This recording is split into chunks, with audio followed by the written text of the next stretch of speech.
Julia Gillard will arrive home tonight and into a firestorm over asylum seekers. The Prime Minister has so far refused to comment on the boat that made it to the Australian mainland as she wrapped up a landmark tour of China. In Beijing, it was Julia Gillard's very own Great Leap Forward.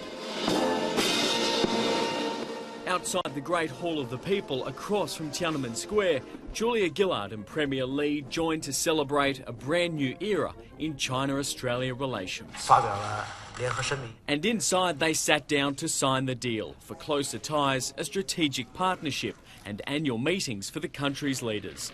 Australia is only the fourth nation to be afforded such status. When the history of this relationship is written, I think this will be remembered as a day that a big step forward was taken. Tony Abbott welcomes the closer ties, knowing me, knowing you, and praises the diplomatic breakthrough. It's important that our leaders travel abroad, and I welcome the Prime Minister's trip. Julia Gillard leaves China a diplomatic hero, but back home a political failure awaits. The asylum seeker debate has been reignited by the arrival of a boat on the West Australian coast. This is a government that has failed like no government in our history on our borders. We want the opposition to stop putting their base political interests ahead of the national interest.